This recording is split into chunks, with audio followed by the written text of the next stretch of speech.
when some of the moves were made during the offseason. You tweeted out, "It's a beautiful day to be a Toronto Blue Jay." What was your thought process when you saw the team taking shape? Well, I mean, you can't help it but to get excited.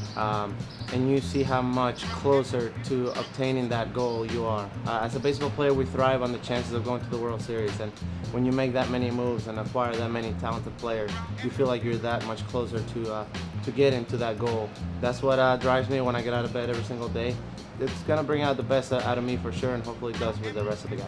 I know when you signed, Alex said, trust in me. Now that you see what he's done with your trust, how good of a feeling is it for you that the head guy has your back? He's putting talented players around you. I'd like to see it as I was the first piece for him to put in place and then follow with the rest. I love the fact that he's doing it and he's backing his word. A player might feel betrayed when somebody uses that as a recruiting tool, saying that we're going to put a winning team around you, and they might not follow through, but he definitely did, and I think the timing was right. He didn't do it right away, but I'd rather him take his time and do it in a fashion that doesn't hurt the organization long term, and the team that he puts together is going to be able to win for a number of years, not just in the short term. How frustrating is it for you when PED use is blanketed over the entire sport? In your case, people have mentioned, how did he rise so quickly? Is there a rogue person in the outfield? Does that bother you?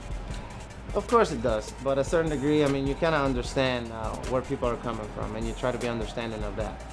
And it's a hard balance because I know how hard I work and how I've accomplished my successes. We're always scrutinized and we're always looked under the microscope, and hopefully with time, I'll be able to silence those critics, and that's good enough for me. I'll handle the tough questions. I don't have a problem with it. I know you're close with the other Jose on the team. With him batting ahead of you, so much explosion, are you looking forward to him getting on base in front of you? Of course. Some of my best years that I've had in professional baseball, I've had them because I've had fast guys that get on base in front of me.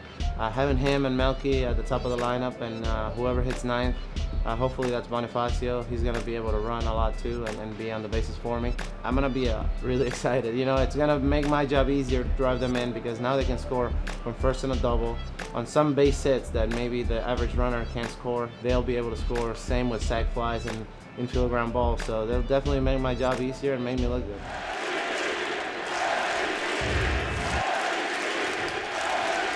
Jose Bautista has created fans on both sides of the border. I know you're also close with the previous shortstop, Yunel. His tenure at the end of the Blue Jays didn't end the way I'm sure he wanted to. Do you think he's misunderstood? To a certain degree, yes.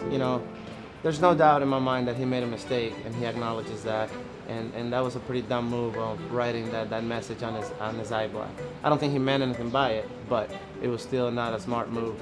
But he is certainly misunderstood. A lot of people forget to realize that he's a guy that defected Cuba on a raft in 2004. That's not too long ago. And he's still going through a lot of social adaptation. I've been to Cuba. It feels like when you are in Cuba, you go back in time about 20 years. So socially, it's not the same, and he's still making some of those adjustments, trying to figure out what's allowed, what's not, what's frowned upon, what's right, what's wrong in different societies. And he's struggling with that, but he works every day to get better.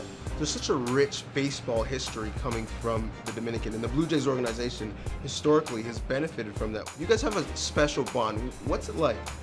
We do, and it's just being minority coming from the same place. It just kind of brings you together. There's still times where you feel like you can kind of connect with your own a little better, and through those tough times is where we pick each other up, and that's why we make each other better. And for those reasons, there's that additional connection. And when it comes to the Blue Jays and the history in the Latin American countries, the Blue Jays were one of the pioneers developing baseball academies in the Dominican Republic and some other countries. So that's why back in the late 80s, early 90s, they had a lot of Latin influence on their teams and a lot of Latin players because they groomed them from a young age. And I think they're going back to that. They recognize that they like to have a little bit of that flavor on their squad, and it's working out great so far. I look at this clubhouse and it's so multicultural, just like the city of Toronto. You're a guy, proud Dominican, lots of Dominicans in the clubhouse, but also you spent some time in Florida. Because of that experience, you're looked at as one of the leaders to bring the entire clubhouse together. What's this room like for you leading them?